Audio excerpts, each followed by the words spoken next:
노영민 전 대통령 비서실장이 어제 탈북어민 강제 북송 사건 재판에서 선고 유예 판결을 받았죠.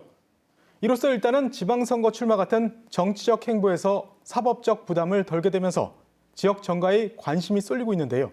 조기 대선을 염두에 둔 민주당이 최근 통합을 강조하고 나서면서 소위 비명계 인사들의 운신의 폭이 넓어질지도 주목됩니다. 이병선 기자가 보도합니다.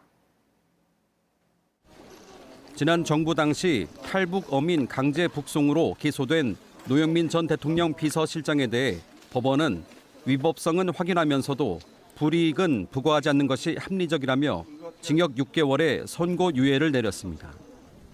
법이 정한 사항을 지키며 2년이 지나면 전과 기록 없이 형의 선고를 면하는 것으로 정치 활동과 관련한 법적 제약을 당장은 덜게 된 셈입니다.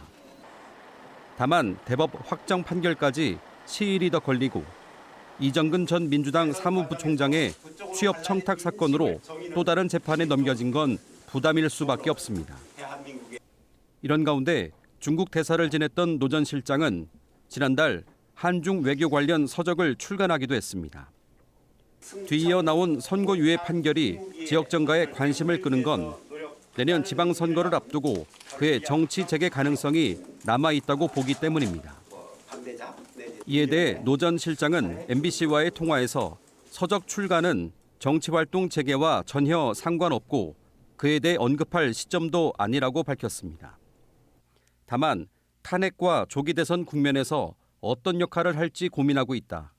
농사철에는 부지깽이도 중요하다며 현실 정치와 완전히 선을 긋지는 않았습니다.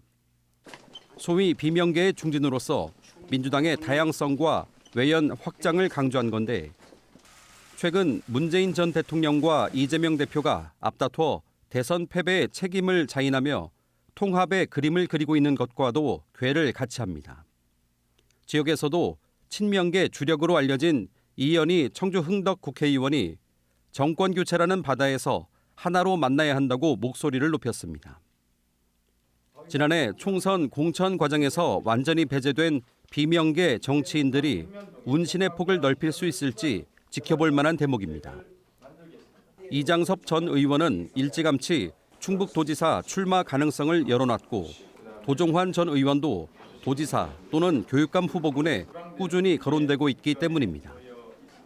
조만간 윤석열 대통령 탄핵 심판 결과가 나오면 수면 아래에 있던 지역 정치권의 합종 연행과 움직임이 빨라질 것으로 보입니다. MBC 뉴스 이병선입니다.